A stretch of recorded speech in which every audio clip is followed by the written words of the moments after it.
if I'm looking in the mirror, if I'm trying to increase my, this is going from the trainer side, Hmm. physical coach. Hmm. Uh, if I want to look better, I look in the mirror. I'm not gonna. If I got a belly, I'm not gonna act like I don't have a belly and that's a six pack. That's silly. That's that's crazy. And there's so many people do that. There's memes out there of a kitten looking in the mirror and sees a lion. You can see that, Right. but you're not there yet. Come on. Take the steps to get to that lion by noticing I'm a kitten right now. Mm. I need to take A, B, and C, D steps so I can get to that lion.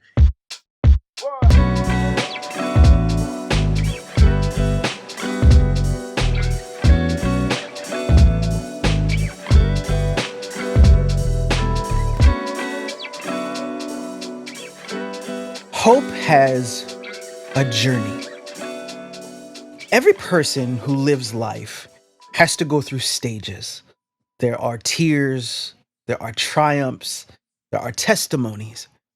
Any person who is inspiring, any person who makes you feel good about what they're doing and where they've been and how they got there, they got there on a journey, and the journey is always more complicated than we could ever guess or really even understand. Journeys are necessary. So people think all the time when they think about goal setting about setting the goal and reaching the goal. But the truth is that it's the heartbreaks, it's the setbacks, it's the frustrations before you get to the goal that build the character. And the most beautiful stories to hear are the ones where people put themselves in position and didn't even really truly understand the position they were putting theirself in.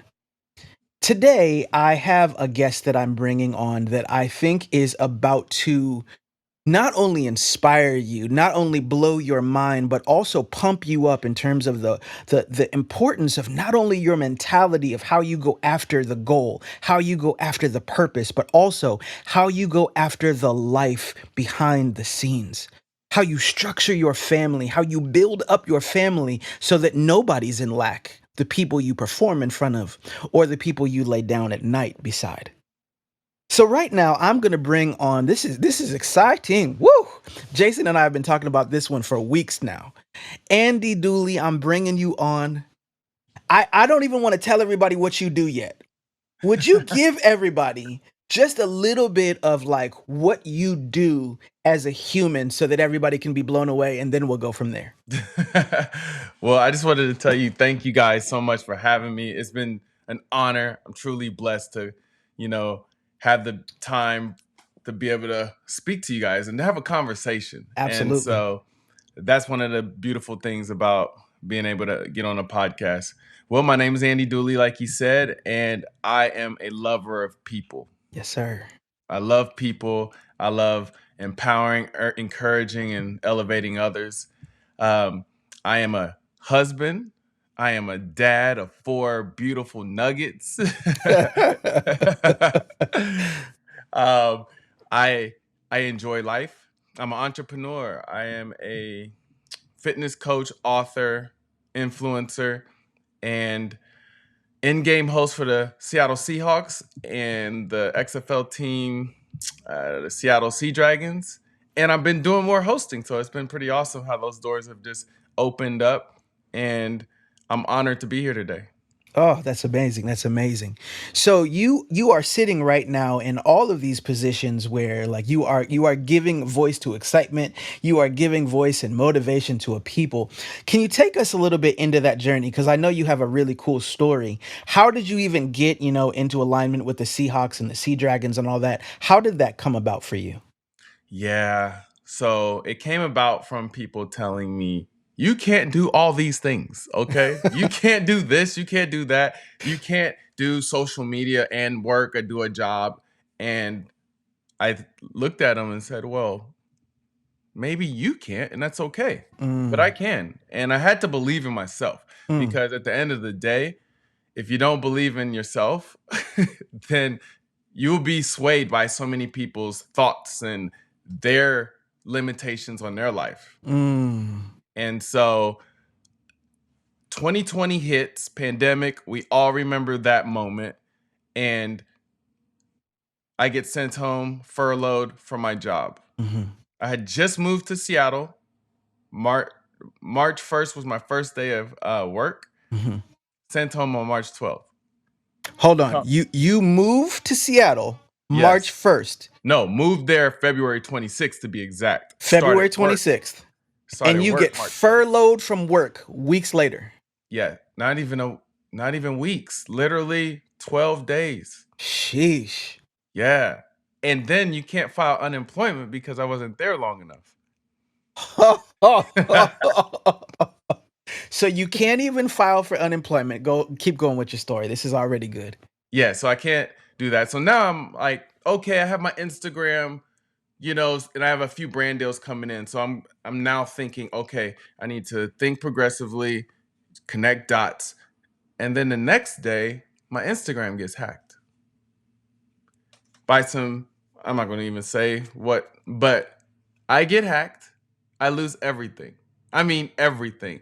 And then it's a new task on trying to get a hold of Instagram alone, which is just ridiculous. Thank goodness a friend was of a friend of a guy who was on a show called Naked and Afraid. At the point in time, I didn't even know of that show. I didn't even know what that was. And then he tried to connect me with someone. Long story short, I ended up finally getting an email to email back to get a hold of Instagram. Instagram gets back to me, and then they did the research, looked, they couldn't get my account back, but they could get my name back. Mm. I'm like, whatever. I did this before. I'll do it again, refresh, start over. And then I Mhm. jumped on TikTok. And that's when I started really going hard on TikTok. And I told myself, I'm going to go starting April 1st of that year. I'm going to go every single day and not miss a single day and post.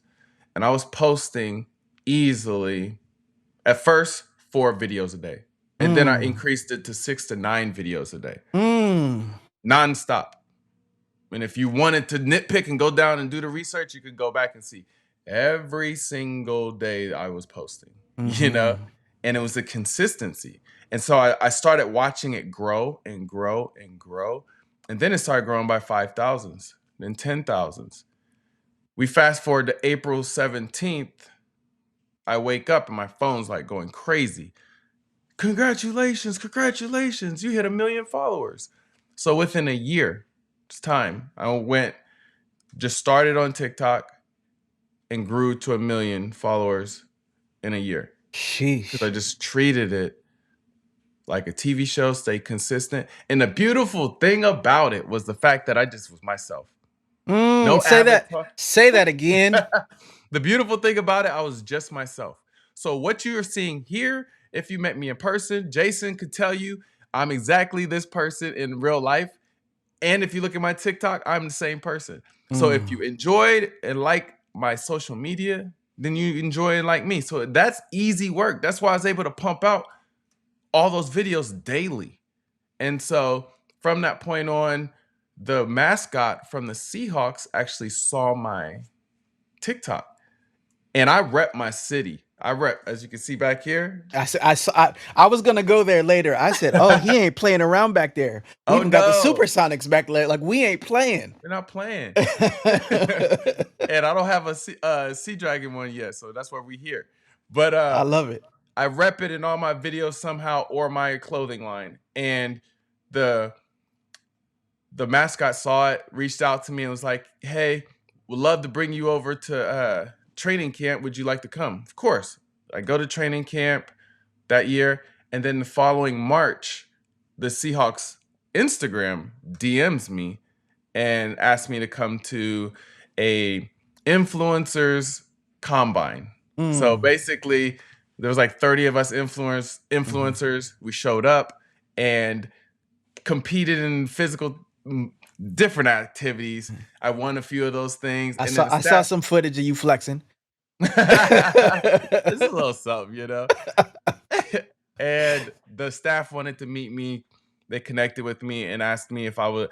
They explained the in-game host position. I didn't even know that was a thing. And at the time, they were trying to mold it. And Mm. when they were telling me what it was, it sounded, my wife standing next to me, and that sounds just like you. Mm. And that's how that all got started. Oh, that is so incredible. And so I want to slow down a little bit because I want to make sure everybody got what you said, right? So Hmm. you said you have a 2-3 week period of time that would have knocked most people completely onto their bed, Mm. crying in a place, not able to get up, not able to get motivated, right? You Hmm. lose your job, you lose your profile. And there's no guarantees that this whole let's make 6 videos a day thing is actually going to produce anything. There's nobody guaranteeing or promising anything. Nope. And you focus and you set your sight on something. What was the thinking that was going on inside of you at that time? Like what was it? Is it prayer? Is it just discipline? What told you it was going to work? What was that thinking inside of you? Well, my trust in God. I Mm, mean, I've been through quite a bit in my life, and um, God has never failed me, ever. mhm, He's never failed me. And what we may view as failure may be a blessing in the long run. A job loss is an open door in a different area, or it's a spur to kick you into a new gear and go to another level. Sometimes we want things to happen, and if that door shuts, we get upset and flustered. If that door shuts, I truly believe that's how much I have that much blind faith that, well, God's looking out. There's something better. mm, And so during that time, that was my motivation, and my kids, my family. My family is my why. And I want to provide. As a man, you want to provide for your family. mhm. And so whatever you have to do, if you, here's the thing, it's one thing to have blind faith in God, but faith without works is dead. Come on. So if I am just like, all right, Lord, I'll wait for you to make it happen. Proverbs 69 says, a man plans his steps, but the Lord will direct your path. So I need to make plans and then be willing to hear if God's telling me, no, go left instead of right. Mhm, I had the plan to go right, but mhm. being able to stay connected and be like, no, I want you to go left, and then just listen. So I've now stepped out of the driver's seat, walked around the metaphorical car, and sat in the passenger seat. And I'm just along for the ride. Oh, that's so good. So many nuggets in there. How does a person have the faith in the pivot? In other words, a lot of people that's where they lose their faith. That's where the Hmm. testing of the faith is, as James would call it. So my question is for you. There's somebody listening today. They're an entrepreneur, they are an athlete, they're a speaker, they're whatever profession they're in, and they just hit this pivot where all of a sudden their faith is wavering, they've got doubt in their heart, doubt in their mind, and they can't hear God. They feel like God is the hardest to hear right now. Hmm. How do you listen so well? How do you discipline yourself to be still when everything inside of you wants to be anything but still? That's great. Well, when you hit a pivot, if you think about when you hit the pivot, you have to dig into the ground. Like you got to press, you got to dig in before you pivot out of it. Mhm. Like there's a pressing and a pushing down. And during those times is where you need to press in and be like, Lord, what is going on? I need Mm. you right now. Mhm. You can't try to make it happen in and out of yourself. That's where we go wrong. There's been so many times I'm like, well, I'm just going to make this happen. I'm going to grind. I'm a hustler. I'm going to get it. I'm going to make it happen. And a lot of times, sometimes that happens for you, but then if you extend the journey where I Mm. want his perfect will. I don't want his permissible will. I don't want his acceptable will. I want his perfect will in my life. That's So good. I I have to pause sometimes in that pivot before I explode out of it. Then I'm gonna pause. I'm gonna wait. I'm gonna listen, and you have to give time for that. There's a lot of times where we are praying to God and just speaking to Him, but we also need him. It's just a monologue. It should be a dialogue. I speak to you. Now I'm going to sit back and listen. Mm. I'm going to sit and listen.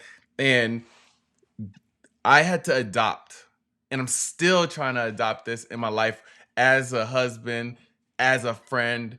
And it's the word silent and listen. Mm. Silent and listen is the same word, just the letters are just different. Come on. I mean, it's an anagram. So if you're silent, you're listening. If you listen, be silent. I mean, it Mm. all goes together, and that helps you really change your movements, and instead of just rushing and just trying to grind through something. Oh, that's so good. And so one of the things that I know that is incredibly important to you, not only to be great at what you do, which it sounds like you are in your business life, but you just talked about it. You said your family is your focus. So much so that you actually wrote a book about that topic. So take us into that a little bit. Why is your family so important to you? And explain to us, what is your book? What is the faith in the family all about? Just walk us through that a little bit. Yeah, it's called Building a Family of Faith. And I was in North Carolina in 2019, and it was a tough year. It was extremely tough. We were in a new place. We're from the West Coast. We were out down south trying to experience something new, and we didn't have any family out there. No family out there. We met a couple people as friends, but family, we didn't have family. We were all we had. Mm. And during those tough times, that nucleus is what kept you tight. That kept you sane alongside that lifetime fitness out there. Hmm. That gym was a godsend. But us spending time together and doing devotionals together, Mm. memorizing scripture together, but Hmm. making it fun, making songs out of it, doing all kind of things to just keep Christ center in our family. Hmm. That was the glue for us during the tough times that helped us prevail through some very dark times. Mm. Then we moved to Seattle, pandemic hit, and then I'm outside walking around. I don't know if you guys remember, but that first few weeks felt weird because it Ghost felt like town. it felt like a extended vacation. Yeah.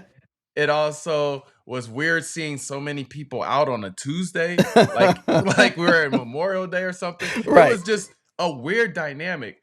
And I remember Netflixing and staying up till 4 in the morning, enjoying ourselves, eating chips and dip daily. And I noticed, hold on, what are these extra LBs? I'm like, no, no. I walk past the mirror. I'm like, nah, bruh, you need to start Something walking. gonna have to change. Something got to change. So we had to dial that back. Started walking a lot, meeting people. There's smiles all over, but people are like weirded out about what's going on in our world. Hmm. And then as time progressed, those smiles started to turn to frowns. People were Mm. annoyed with their families.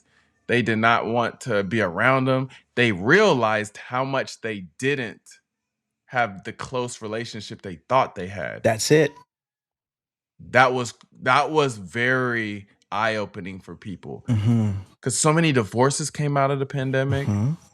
So many families broke up, and that's what spurred on building a family of faith. I wanted to, because during that time, loved being at home with my family. Mm. And I wanted other families and people to experience this exact same thing. So I wanted to write a devotional that families could use as a invitation for God to come into their home, to set up camp and wreck their place in a very good way. But Mm. if they didn't know how to do a devotional, never have done it, I gave you a template for you to just follow, and it created engagement with your family. You got scripture, got some meat, and then something to think about, and then activities to do throughout the week.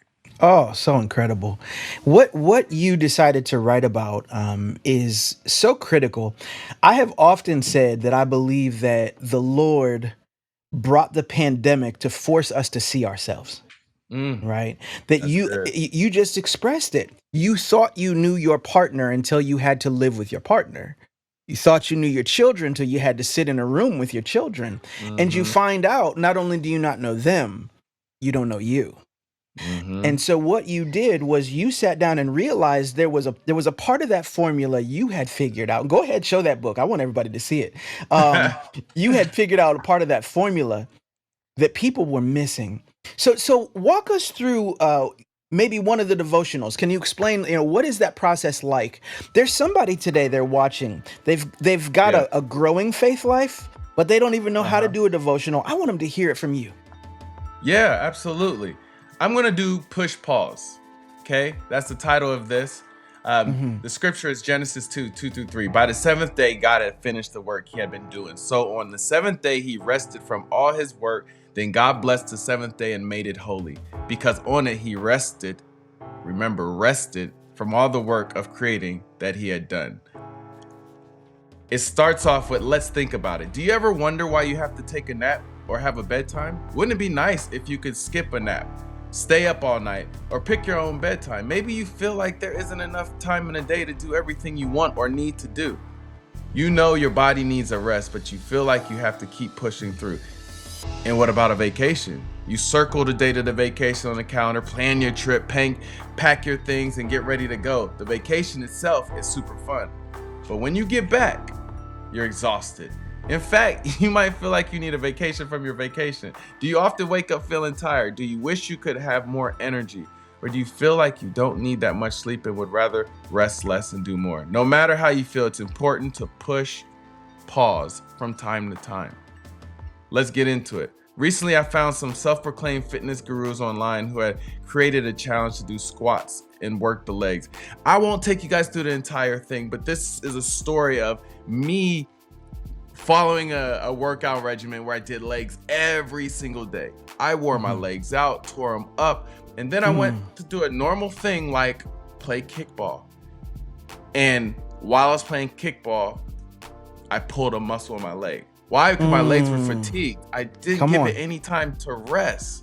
Okay. Mm. I walked off the field, made a phone call to my friends who worked at a cryotherapy clinic, a special kind of medical treatment that night they were able to see me, and from a series of questions diagnosed me with the complete muscle fatigue. Training my legs for 7 days straight without any rest had a negative impact that resulted in a pulled muscle in my leg. There's a time to push hard with school, work, sports, activities, goals, household projects, workouts, dreams, ideas, music, social media, anything you spend time doing.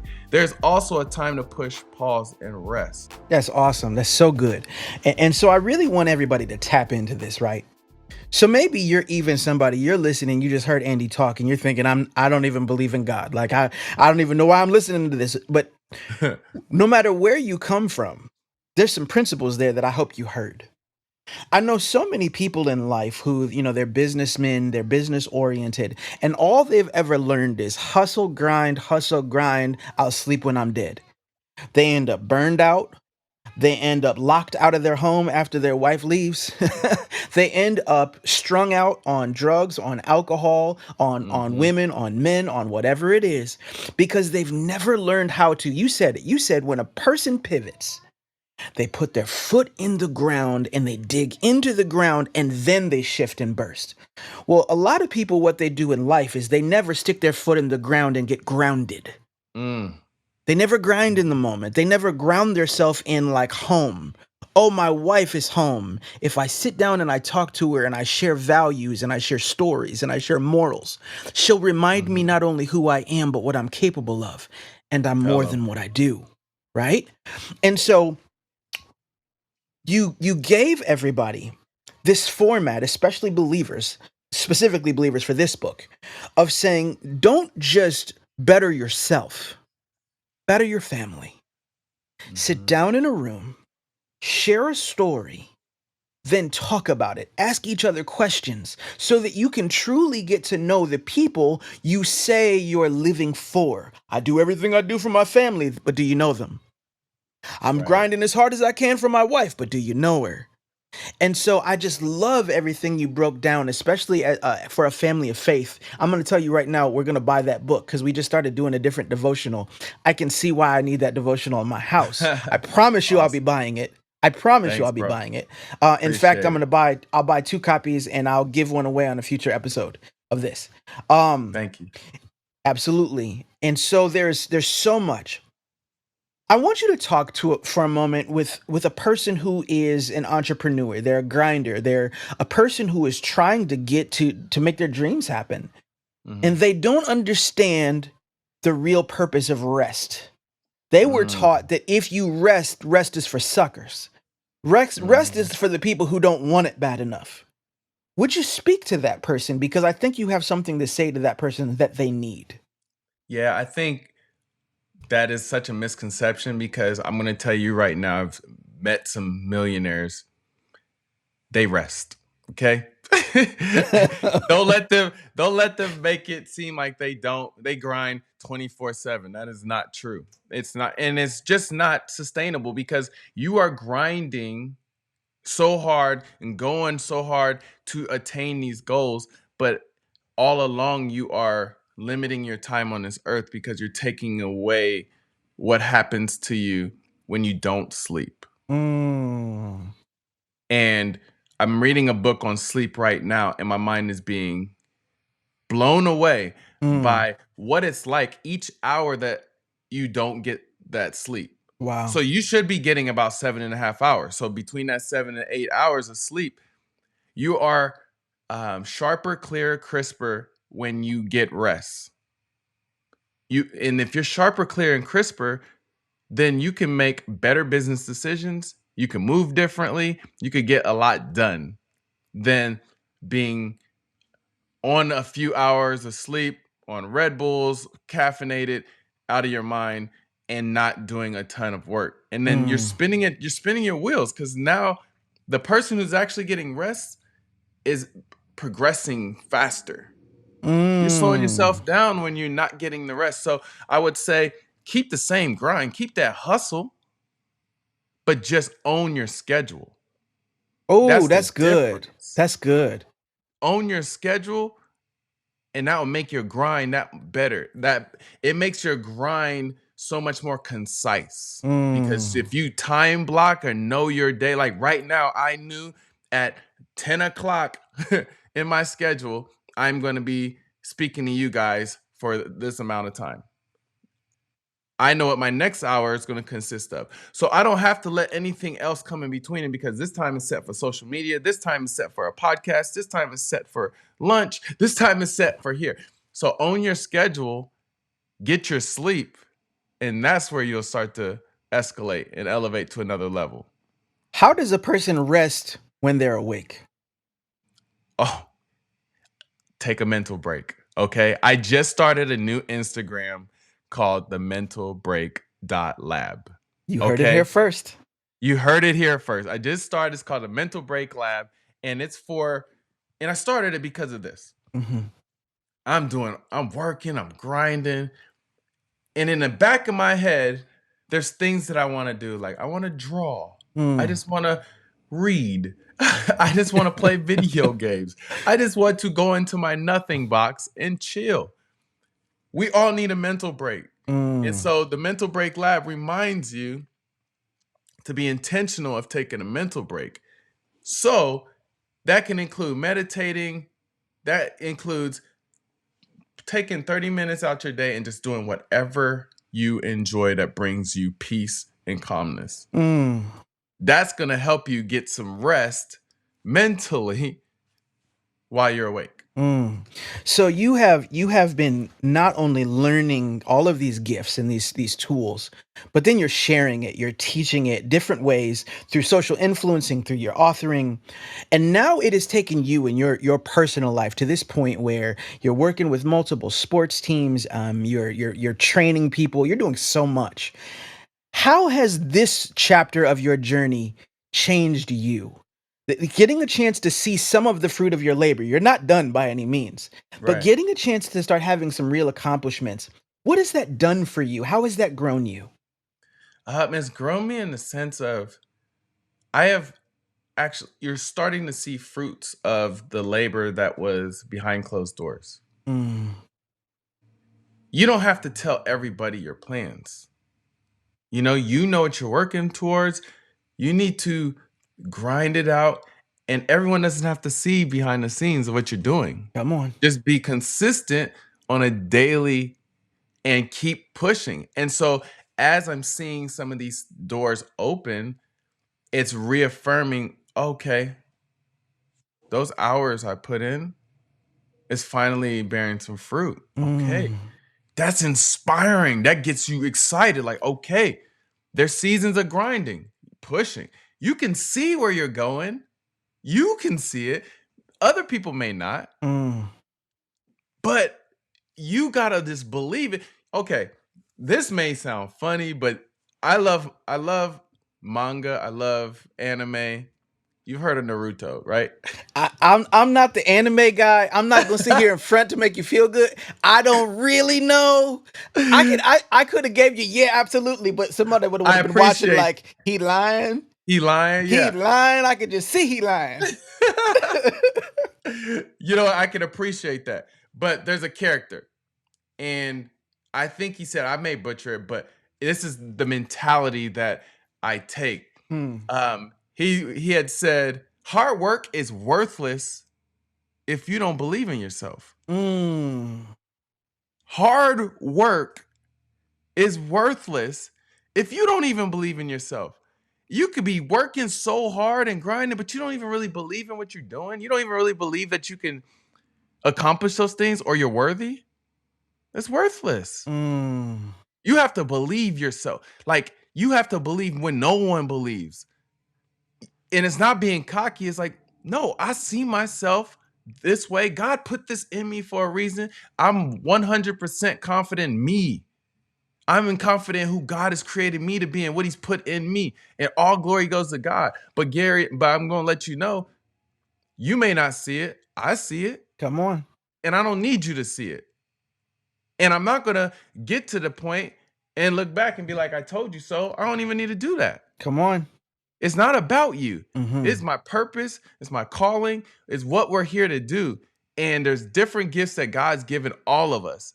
And if you steward it right and correctly, you'll be used. If not, God's got other people he can use. Mm. So that's where I'm like, man, guys, believe in yourself. Believe in yourself first. Believe that you are worthy. And that's where the hard work will actually start to make sense. And then when you see it happening, it's inspiring, it's motivating to take yourself to another level. How does a person get to that level of belief in their self? There's somebody listening today and they say, look, I've been grinding, but I haven't seen the fruit. And it makes me doubt and question myself. How Yeah. does a person get to that belief system if they don't have it yet? Being 100% critical of yourself. Mm. You got to look in the mirror and ask yourself, what's holding me back? What's keeping me here? Am I in the right job? Am I doing the right thing? Am I on the right journey? Because if not, you reassess. A lot of people could gas you up and tell you you're good at something and you're really not. And then that holds you back from being able to go to the next level and actually advance. Tell the truth. But if you can ask yourself or look at yourself in the mirror and be like, yo, I'm not really that good at that. Mm. I'm not called to that. I'm not gifted at that. There's nothing wrong with that. Cause then you assessed, you refresh, and then, okay, what am I called to do? What do I love to do? What do I do naturally well? Mm. What do people say I naturally do well? That could be you're naturally athletic. That could be you're naturally a communicator. That could be naturally whatever it is. You got to tap into that. But if I'm looking in the mirror, if I'm trying to increase this is going from the trainer side, Mm-hmm. physical coach. Mm-hmm. If I want to look better, I look in the mirror. I'm not gonna. If I got a belly, I'm not gonna act like I don't have a belly and that's a sick fact. That's silly. That's crazy. And there's so many people do that. There's memes out there of a kitten looking in the mirror and sees a lion. You can see that, Right. but you're not there yet. Come on. Take the steps to get to that lion by noticing I'm a kitten right now. Mm. I need to take A, B, and C, D steps so I can get to that lion. And Mm. while I'm working, check in with yourself. I'm writing a book right now, my new book. Am I hitting my markers? Am I hitting my goals? If not, boy, step up. You Mm-hmm. have to be your own critic. and take the gassing from other people at a minimum. It's like, thank you very much. I appreciate it. But you know you. And Mm. that's how you actually really make moves. That's so good. I have been learning the importance of acknowledging my L's in multiple ways, right? Yeah. Everybody takes L's. L's meaning Everybody. losses. So you Yep. take it as an L, then you take it in as a lesson, right?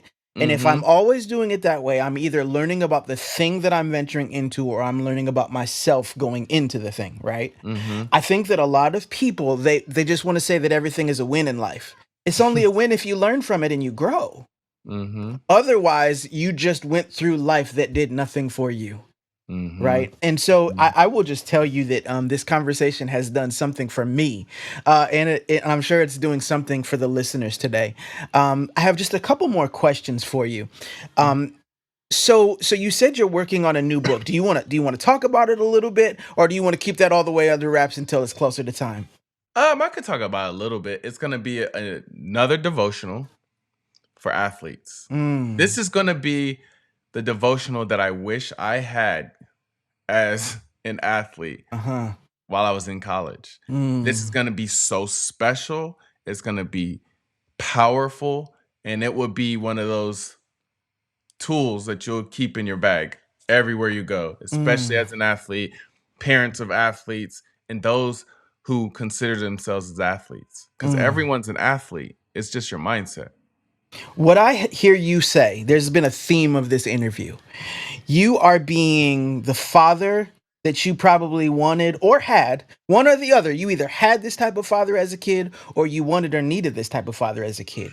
You're being the type of spiritual advocate that you wish you had when you were in college. Like there's like a theme of this, that you are becoming everything that you either saw that was beautiful or that Hmm. needed that would have been beautiful.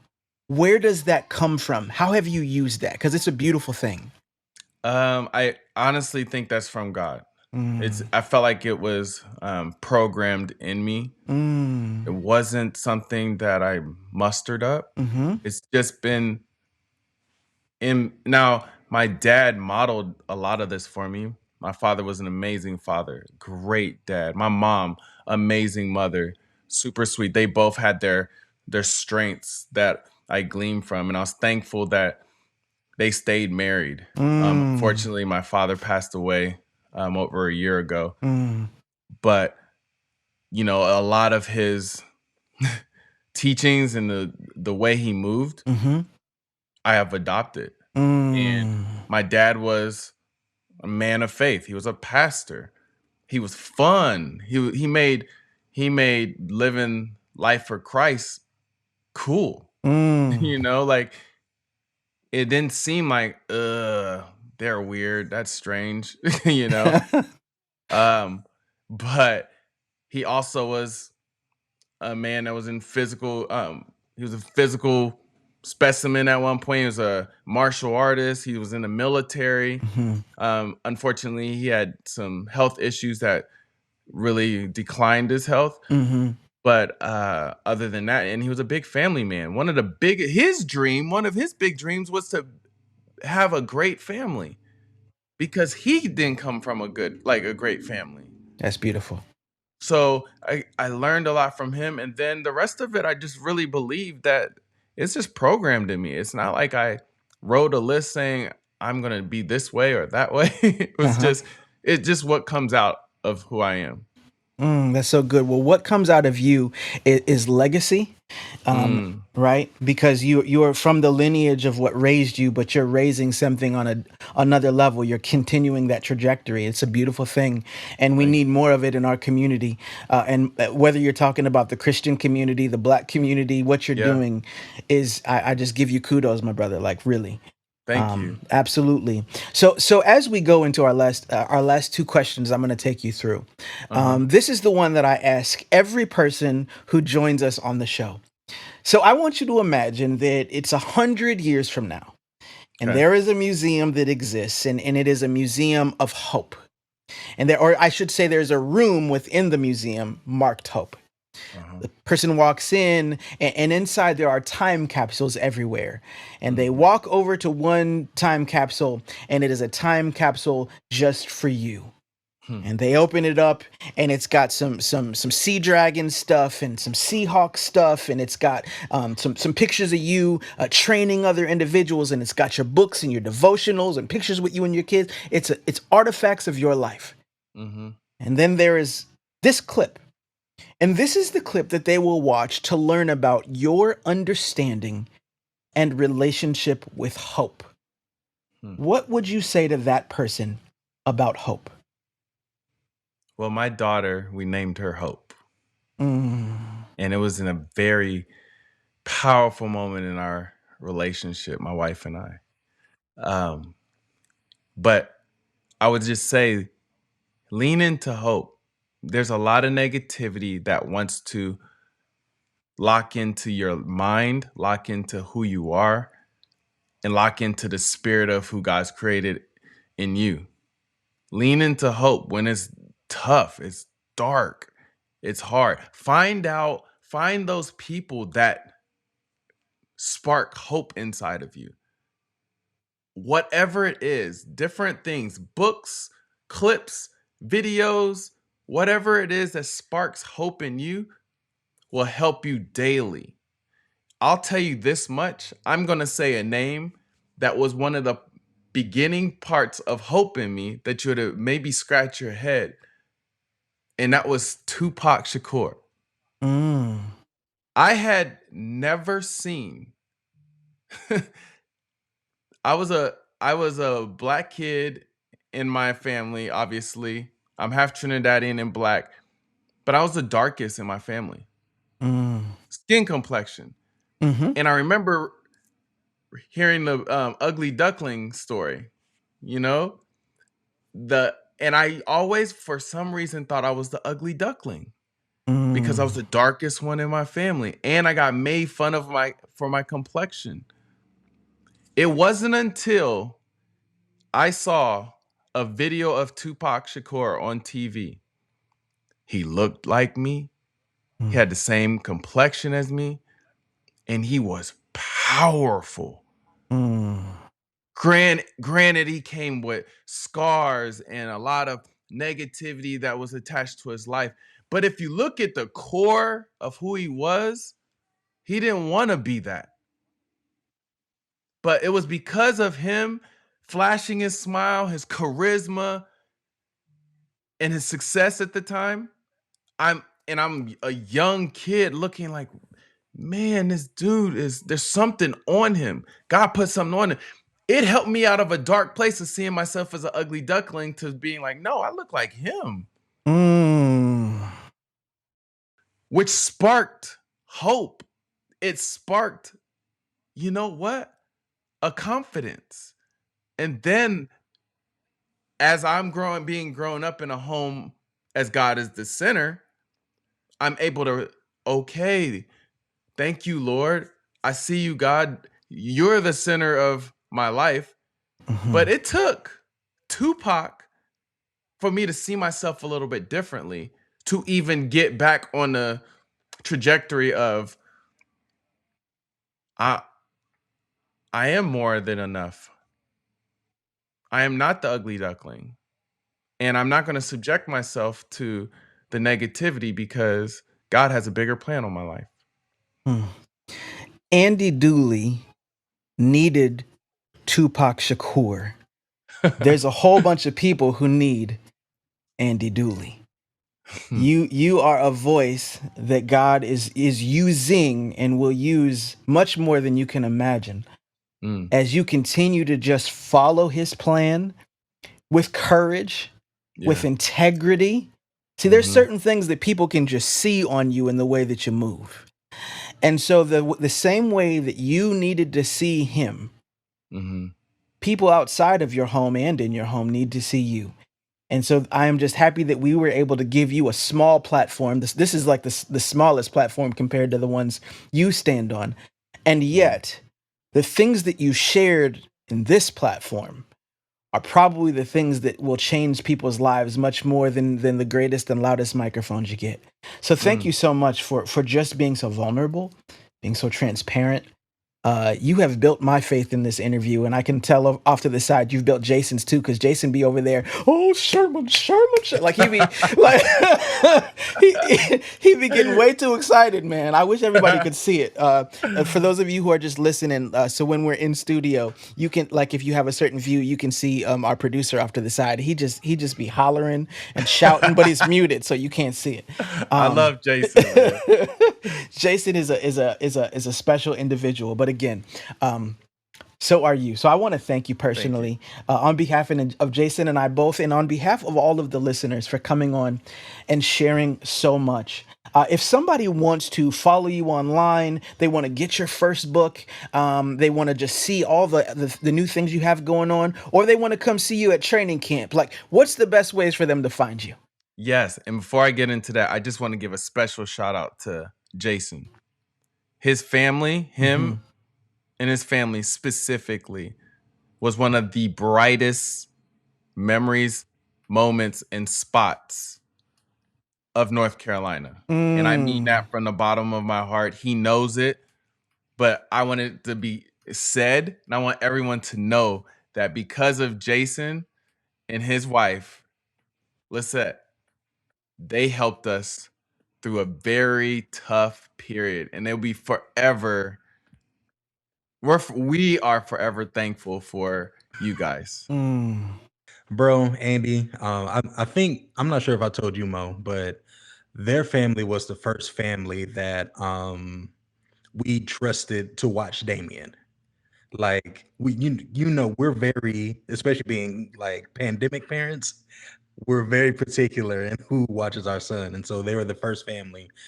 So, bro, all the feelings, all very much the same. And what I was gonna say is like, man, you ain't gonna have me crying on this podcast, cause because I know you can't tell, but this eyes is just a little misty right here. Just but just know, man, like the love is so mutual, man. I love seeing you win, and everything. And yeah, I love y'all very much, man. I'll say where you can find me. You can type in Andy L. Dooley, and that's my TikTok. Andy L. Dooley is my Instagram. I keep it simple. Andy L. Dooley is my YouTube. And I have a podcast called the Do Work podcast, but I have a new one coming. And it's actually on Apple Podcasts right now, but I haven't announced it yet. And it's gonna be called Pass the Player. Okay. Yeah. So make sure you guys check those spots out and my new mentalbreak.lab. That's going to be awesome. Beautiful. Well, we will make sure that we have links to everything at the bottom of the screen. Everybody watching now can already see how to get a hold of you. We just thank you so much for coming on, and maybe season 2 we can bring you back on after you have launched some new things. 100%. But the way that you have graced this show has truly been special and been a blessing. And I hope that for all of you listeners, that this has been a blessing for you. By the way, you guys finally see Jason, all of you who are watching. Jason is the man behind the scenes who makes so many incredible things happen. There is somebody you've been thinking about doing your own podcast. It's been a dream, it's been a hope, it's been a wish, but it's also been overwhelming for you. I want to encourage you to consider working with Jason and his company, Everyone Wins Together Productions.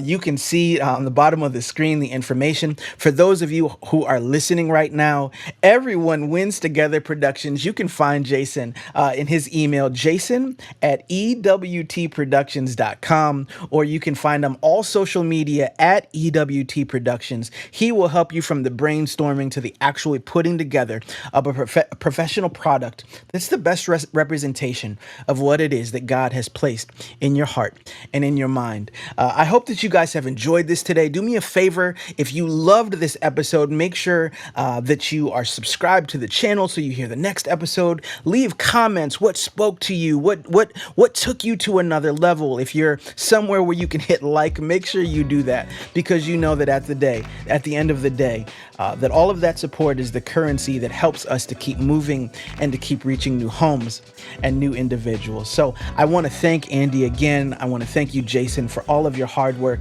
And I want to thank you to all of the listeners today for helping us do what it is that we want to do. So we'll see you next Monday for another episode of Hope Rising, where the unfulfilled go to find fulfillment and the inspiring go for more inspiration. We'll see you soon.